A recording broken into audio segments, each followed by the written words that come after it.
I never thought I'd dread waking up, but here I am, eyes squeezed shut, praying that when I open them, I'll see something, anything different. My name's Marcus Thomas, I'm 32 years old, and I'm trapped in a nightmare that I can't escape. It started like any other day. I remember it perfectly, every little detail. The smell of coffee brewing downstairs, the sound of Aisha humming in the kitchen, the warmth of the sunlight streaming through the bedroom window. I sat up, stretching, and glanced at the clock. 7:15 a.m., right on schedule. I padded downstairs, following the scent of breakfast. Aisha stood at the stove, her back to me, swaying slightly as she flipped pancakes. Her dark curls were piled up on her head, and she wore my old college t-shirt, the one with the hole in the sleeve that she refused to throw away. "Morning, beautiful," I said, wrapping my arms around her waist and planting a kiss on her neck. She laughed and leaned back against me. "Morning, sleepyhead. I was beginning to think you'd sleep through your alarm again." "Not a chance," I replied, reaching around her to snag a piece of bacon from a plate on the counter. "Can't be late today. Big presentation, remember?" Aisha swatted my hand playfully. "How could I forget? You've been stressing about it for weeks." We ate breakfast together, chatting about our plans for the day. Aisha had a busy schedule at the elementary school where she taught 3rd grade. I had my presentation to the board, which could lead to a big promotion if it went well. As I was finishing my coffee, Aisha glanced at her watch. "Oh, I better get going. Parent-teacher conference this afternoon, so I need to get there early to set up." She stood, grabbing her bag and her keys. I rose to walk her to the door, as I always did. "Knock 'em dead, babe," she said, stretching up on her toes to kiss me goodbye. "You're gonna do great." "Thanks. Have a good day." "Love you," I said, squeezing her hand. "Love you too," she called over her shoulder as she headed for the car. I watched her pull out of the driveway, waving as she drove. Then I went back inside to finish getting ready for work. The day passed in a blur of meetings and last-minute preparations. By the time my presentation rolled around at 3 p.m., I was running on pure adrenaline and caffeine. But it went well, better than I'd hoped, actually. The board seemed impressed, and my boss even hinted at that promotion as we wrapped up. I was on cloud 9 as I packed up my things, ready to head home and celebrate with Aisha. I pulled out my phone to call her, wanting to share the good news right away. That's when everything changed. The phone rang once, twice, 3 times. Then a voice I didn't recognize answered it. "Hello? Is this Marcus Thomas?" My stomach dropped. Something in the woman's tone sent ice through my veins. "Yes, this is Marcus," I replied, my voice suddenly hoarse. "Who is this?" "Mr. Thomas, this is Nurse Reeves at Mercy General Hospital. I'm calling about your wife, Aisha. There's been an accident." The world tilted on its axis. I grabbed the edge of the desk, knuckles turning white. "What happened? Is she okay?" The pause before the nurse responded lasted an eternity. "I'm so sorry, Mr. Thomas. Your wife was brought in about an hour ago. There was a multi-car pileup on the highway. The doctors did everything they could, but I'm afraid she didn't make it. I'm so sorry for your loss." The phone slipped from my hand, clattering on the floor. This couldn't be real.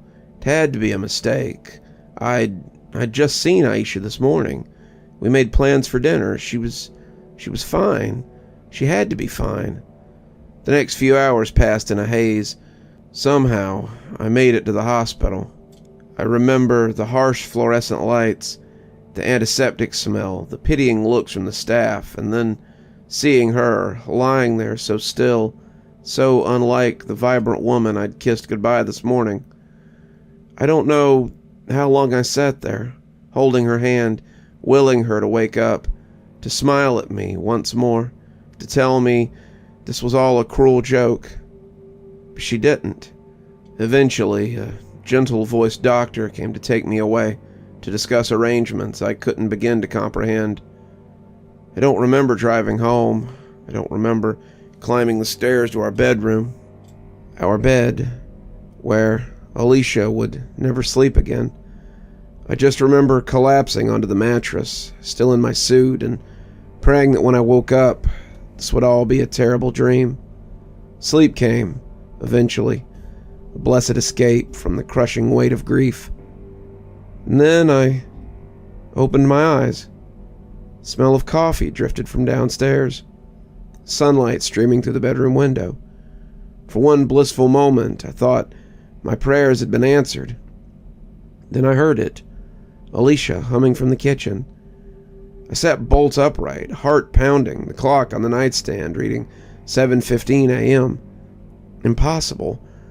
I scrambled out of bed, nearly falling in my haste to get downstairs, and there she was, Alicia, alive and well, standing at the stove in my old college t-shirt, flipping pancakes. "Morning, sleepyhead," she said, glancing over her shoulder at me. "I was beginning to think you'd sleep through your alarm."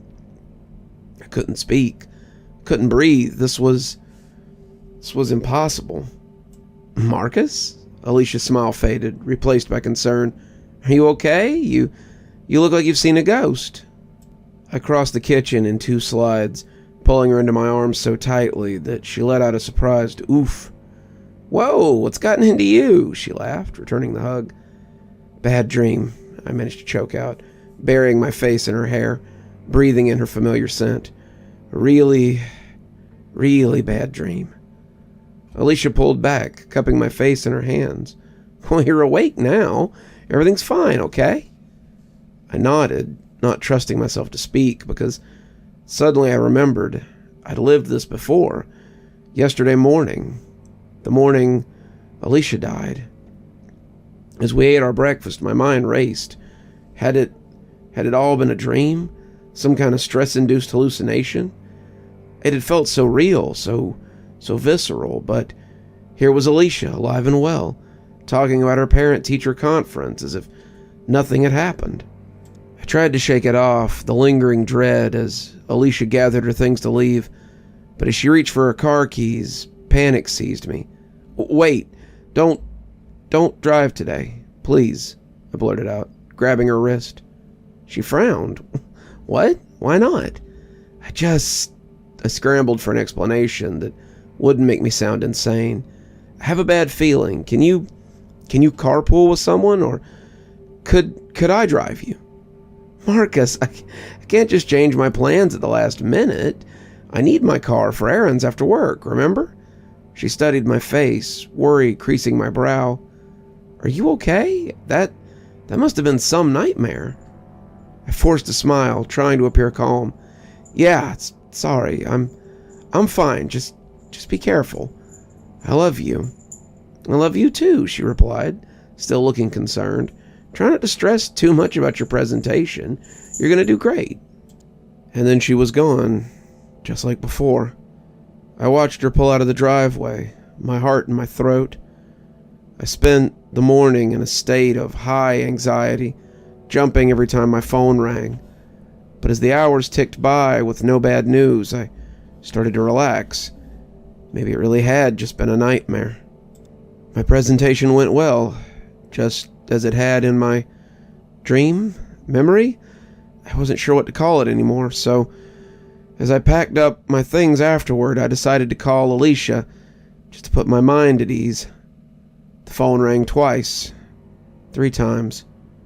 "Hello, is this Marcus Thomas?" Ice flooded into my veins. Same voice, the same words. "Mr. Thompson, this is Nurse Reeves from Mercy General Hospital. I'm calling about your wife, Alicia. She's been in an accident." No. This couldn't be happening. Not again. "What happened?" I demanded, even though I already knew the answer. "I'm so sorry, Mr. Thompson. Your wife was brought in about an hour ago. There was an accident at the school where she works. A student parent became violent, and I'm afraid Alicia didn't make it. I'm so sorry for your loss." The phone slipped from my numb fingers. This wasn't real. It couldn't be real. But as I raced to the hospital, as I saw Alicia's still form once again, as I held her lifeless hand, I knew it was all too real. And I knew with a certainty that chilled me to the core that when I woke up tomorrow, it would all begin again. I don't know how many times I've lived this day now. 10, 50, 100. They They've all blurred together in a nightmarish haze of grief and desperation. Each morning, I wake up at 7:15 a.m. Each morning, I rush downstairs to find Alicia alive, humming in the kitchen. Each evening, no matter what I do, I receive that dreaded phone call.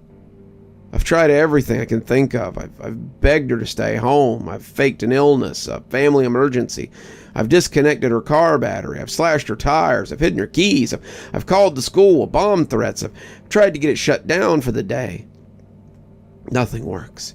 If Alicia stays home, she dies in a house fire. If she can't drive, she takes the bus, which crashes.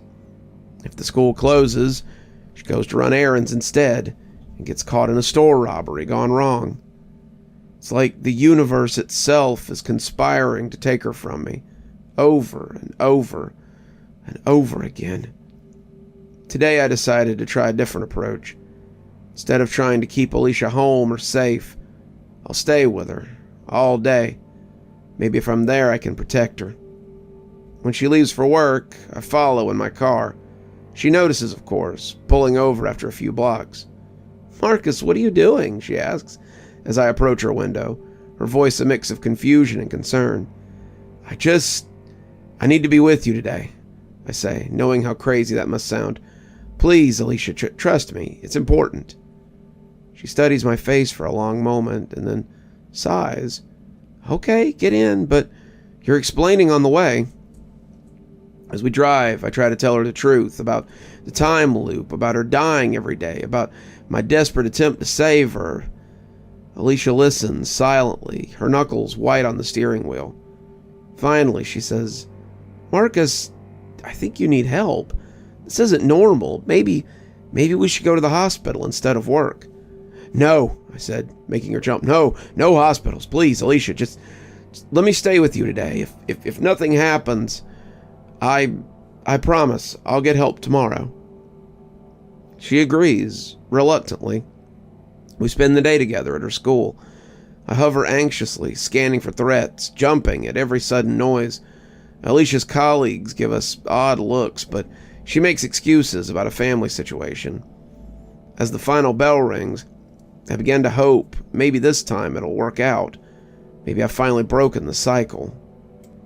We're walking to her car when I hear the screech of tires.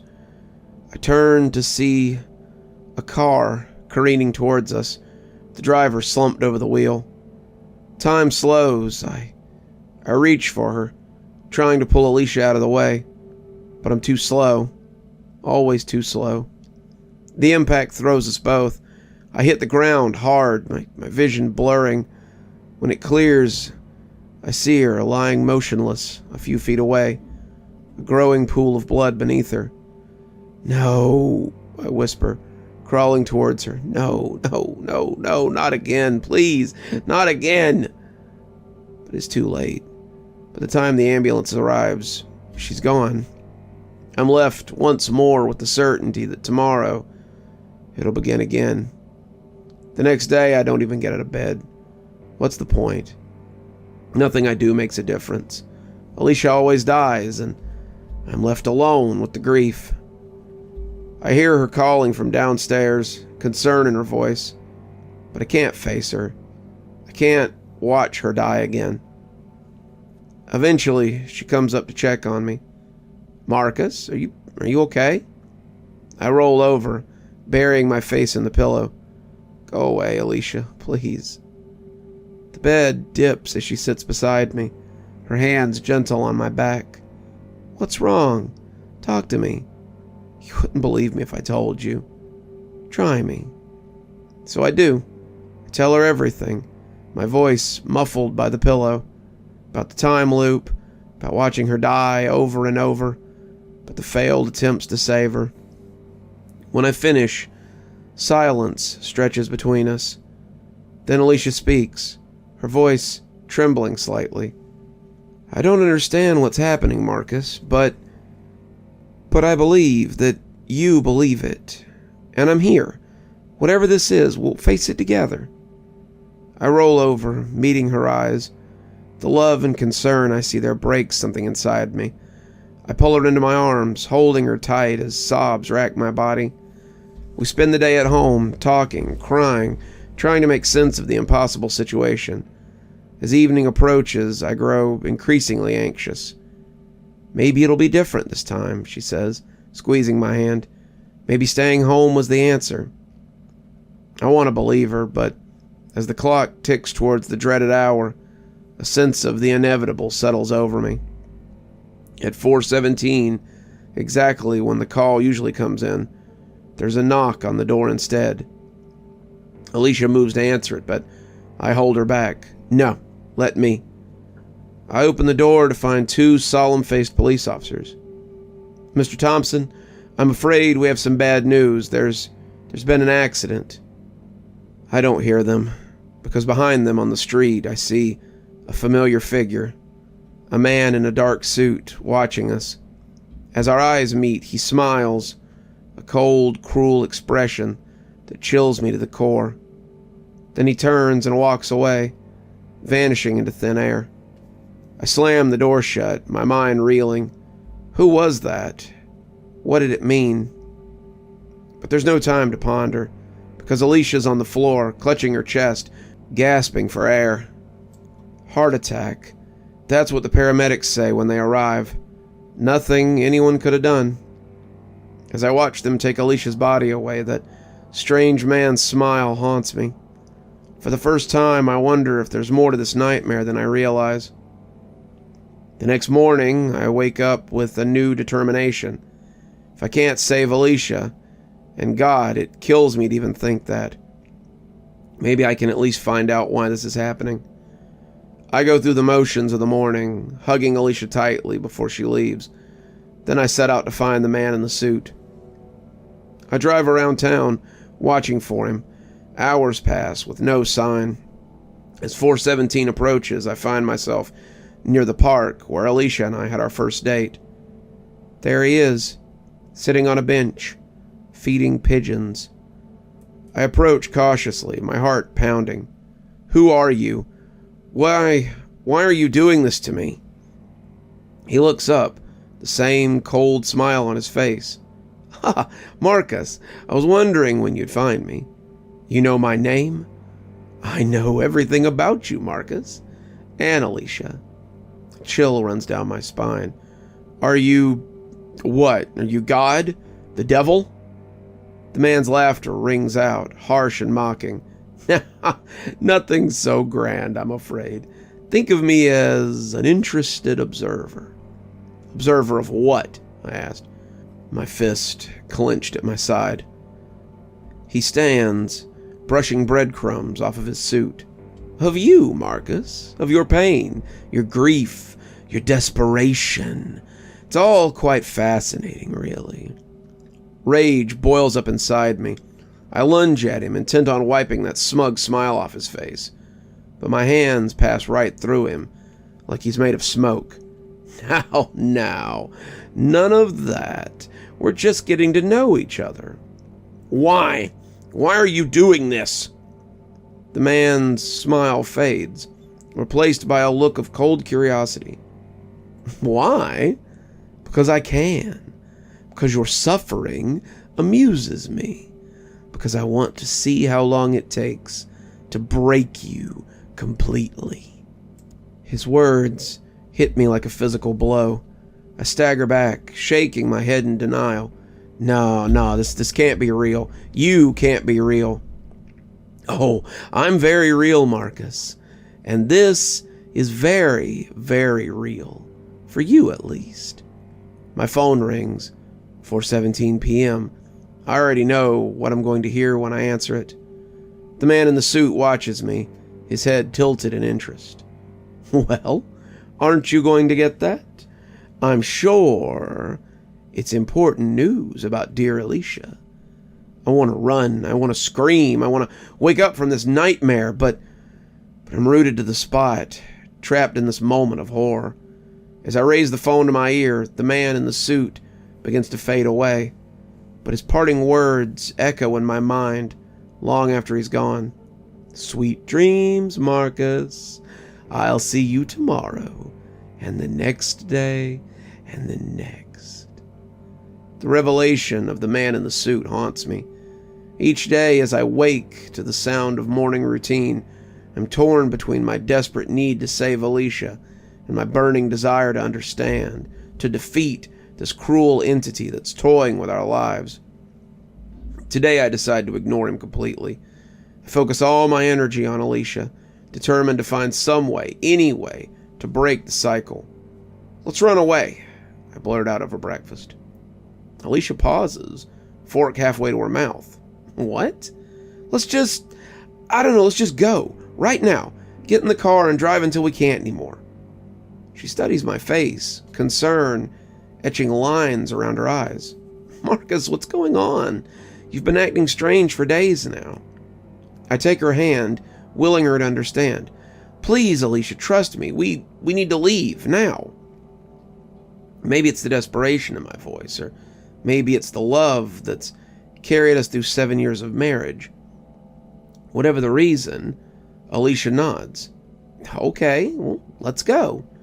We throw some clothes in a bag and hit the road.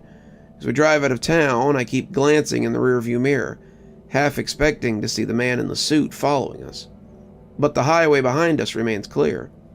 For the first time in what feels like an eternity, I begin to hope. We drive for hours, putting miles between us and the town where Alicia has died 100 times.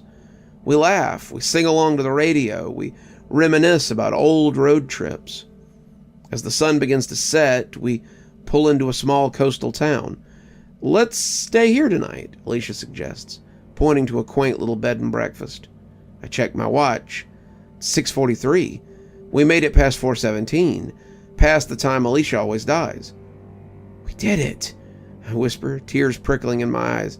"We really did it." Alicia squeezes my hand. "Did what, babe?" Before I can answer, a commotion down the street catches my attention. A crowd is gathered, pointing at something in the sky. "Is that a plane?" someone shouts. "It's flying awfully low." My blood runs cold. No, it can't be.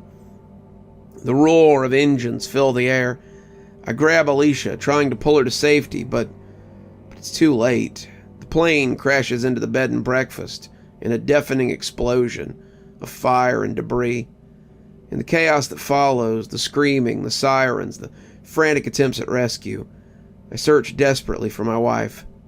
Deep down, I already know. As I stand there, watching the firefighters battle the blaze, I feel a presence beside me. "Did you really think it would be that easy?" the man in the suit asks, his tone conversational. "That you could outrun fate?" I don't look at him. I can't look at him. Why? Why her? Why us? He shrugs, the moment visible from the corner of my eye. "Why not? Your pain is exquisite. Your love, your desperation, your growing madness, it's all so deliciously human. I'll stop you. Somehow, I'll find a way." His laughter's like broken glass. "Oh, Marcus, I do hope you try. It'll make this game so much more interesting." I wake up the next morning with a new plan. If I can't save Alicia by changing her fate, maybe I can save her by changing mine. I go through the motions of our morning routine one last time, savoring every moment with her. As she leaves for work, I kiss her deeply. "I love you," I say. "Always remember that." She smiles, a little puzzled. "I love you too. You sure you're okay?" I nod, forcing a smile. "I'm fine. Have a great day, babe." As soon as she's gone, I start gathering supplies. Rope, a chair, a notepad. I write Alicia a letter, pouring out everything. The time loop, the deaths, the man in the suit. I tell her how much I love her, how sorry I am I couldn't save her. I beg her to live a full, happy life. Then I prepare the noose. Just before 4:17, I position myself on the chair. My plan is simple. If I die first, maybe the loop will break. Maybe Alicia will live. As I stand there, heart pounding, the man in the suit appears. My, this is certainly a new approach. Go to hell. You first, he smiles, cold and cruel. I take a deep breath, close my eyes, and step off the chair. The rope pulls tight, and I wake up gasping, back in bed. 7:15 a.m. Another failed attempt. But something's different this time. There's no smell of coffee, no sound of Alicia humming downstairs. I rush to the kitchen, my heart in my throat. It's empty. It's cold. Alicia, I call out, panic rising. Alicia, where are you? She's not here, Marcus, a familiar voice says from behind me. I whirl to find the man in the suit lounging in my armchair, looking utterly at ease. What did you do? Where is she? He examines his nails, the picture of casual indifference. I didn't do anything. You did. What are you talking about? He sighs as if explaining to a particularly slow child. You changed the rules, Marcus.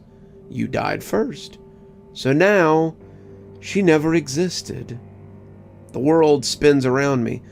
I grab the counter to keep from falling. No, bring her back, please. I can't bring back someone who was never born, he says, standing. But don't worry. I'm sure we can find a new way to continue our little game. As the truth of what I'd done sinks in, I slid to the floor, a scream of anguish tearing up my throat. The man in the suit watches, a small, satisfied smile on his face. Well, shall we begin again? He asks, straightening his jacket. The world fades to black, and I brace myself for whatever fresh hell awaits. Because now I know the truth. There's no escape, no way to win, just an eternity of loss and pain, and the cruel smile of the man in the suit. But as consciousness returns, something feels off. The bed beneath me is harder than usual. The air smells different, antiseptic, sterile. I open my eyes to find myself in a hospital room. Machines beep steadily around me, and there, holding my hand, her eyes red-rimmed from crying, is Alicia. Oh my God, Marcus, can you hear me? I try to speak, but my throat is dry, raw. Alicia holds a cup of water to my lips. What happened? You've been in a coma for 3 months. There was an accident on your way to work. The doctors, they weren't sure you'd ever wake up. My mind reels. A coma? Was it all a dream? The time loops, the deaths, the man in the suit? As if summoned by my thoughts, I see a flicker of movement by the door. The man in the suit stands there, watching. But this time, his smile doesn't seem cruel. It's almost approving. He nods once, then vanishes. Marcus, are you okay? Alicia asks, her voice pulling me back. Should I call the doctor? I look at her, really look at her.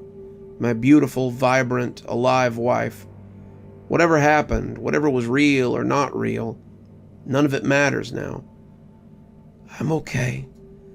Everything is okay, I say, squeezing her hand. As Alicia calls the doctor, I close my eyes, savoring the feeling of her hand in mine. I don't know if I've won, lost, or simply been released from some cosmic game, but I do know one thing. I'll never take a single moment with Alicia for granted again. Good evening, everyone. It's me, Dr. Plague. I'm glad you made it to the end of the story. Thanks for stopping by. If you think you might like a little more spooky in your life, well, there should be some links popping up at the end of this to other great stories, maybe even some great playlists that you can discover. We update 7 nights a week, so there's always something new and something spooky waiting for you on the channel. If you like your spooky a little more tactile, there should be some links to Amazon down in my description, so go have a look over there. It should get you to all my latest books. Speaking of books, I've got my first horror novel, Towsy Homestead, available for purchase on Amazon. It's my first horror novel, so I'd really appreciate it if you'd go give it a look and maybe give it a buy too. If you'd like to support the channel, we have a subscription program here on YouTube, but we've also got a Patreon with lots of tiers and lots of different rewards. For example, our Spooky Skeleton contributors get their spooky 12 hours early. That's right, they get their videos at 8:30 a.m. as opposed to 8:30 p.m. Ghostly Reader tier contributors, that's a tier that's only available on Patreon, I'm afraid, get a book anytime I write one, signed and on their doorstep, hopefully in a timely manner. So, however you support the channel, whether it's monetarily or by enjoying our great videos here, thank you so much. Speaking of patrons, before we go, let's go ahead and thank them. Thanks to Sara, Unicorn Hollow, JustAmy, and Cinnamon Fox for being our spooky ghost contributors. Thanks to Shannon McGhee, Janet, Lee Kendall, Ronda J, Sue Casper, Valinar, CleoHarperReturns, Sara, and Queen Sheebah for being our spooky skeleton contributors. And thanks to Oh Snap, Winter, Xaronan, Stephanie Carrington, Tyler Parker, Grim Reaper, TomBoiTopUwU, Queen Sheebah, MissNewBooty, and Alex Connor for being our Ghostly Reader tier contributors. Thanks everyone, we just couldn't do the show without you.